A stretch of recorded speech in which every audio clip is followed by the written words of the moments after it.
क्या आप यकीन करेंगे कि दुनिया के सबसे चर्चित नेताओं में से एक की पत्नी ने एक बार कहा था, वो मुझे बुला लें तो मैं चली जाऊंगी। एक ऐसा रिश्ता जिनकी शादी तो हुई, लेकिन वो कभी साथ नहीं रहे।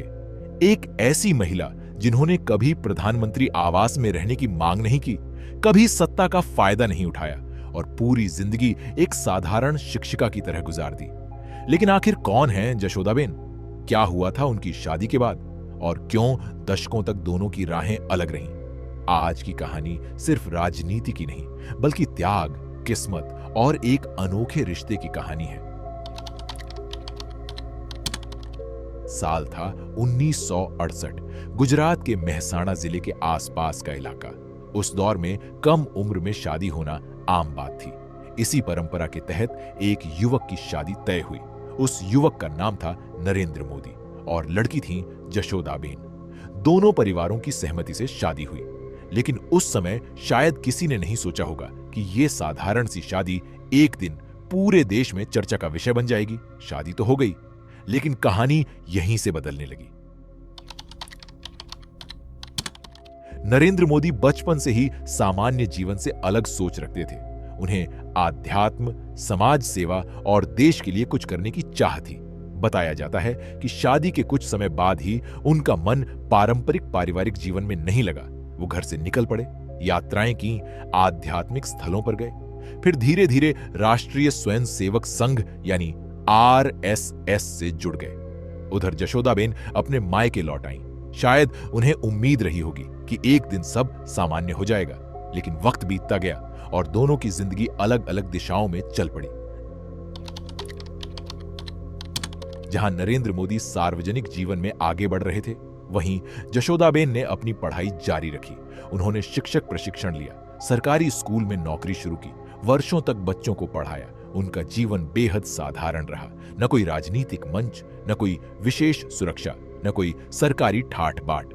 वो एक आम भारतीय महिला की तरह अपनी जिम्मेदारियां निभाती रहीं। समय तेजी से बदल रहा था। नरेंद्र मोदी गुजरात के मुख्यमंत्री बने। फिर राष्ट्रीय राजनीति में उनका कद बढ़ता गया।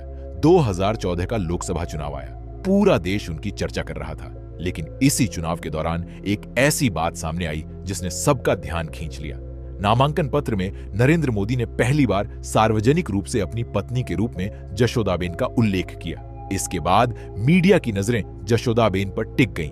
लोग जानना चाहते थे, आखिर प्रधानमंत्री पद के दावेदार की पत्नी कौन है?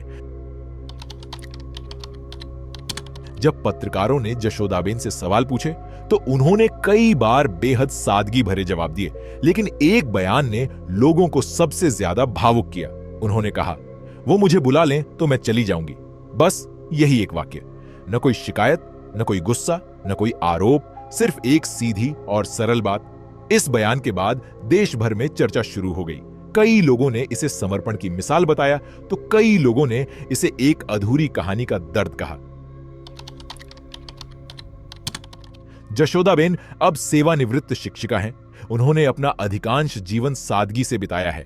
वो समय समय पर समाचारों में दिखाई देती है, लेकिन राजनीतिक गतिविधियों से दूर रहती है। उनकी पहचान आज भी एक शांत और सरल जीवन जीने वाली महिला के रूप में की जाती है। दूसरी ओर नरेंद्र मोदी देश के सबसे प्रभावशाली नेता हैं। दोनों की जिंदगी अलग अलग रास्तों पर चली, लेकिन उनका नाम हमेशा एक दूसरे से जुड़ा रहा।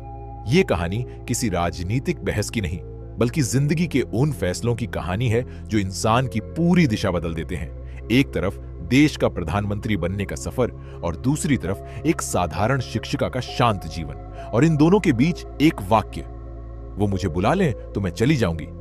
आप इस कहानी को कैसे देखते हैं? त्याग, किस्मत या अधूरी रह गई एक जिंदगी की कहानी? अपनी राय कमेंट में जरूर बताइए।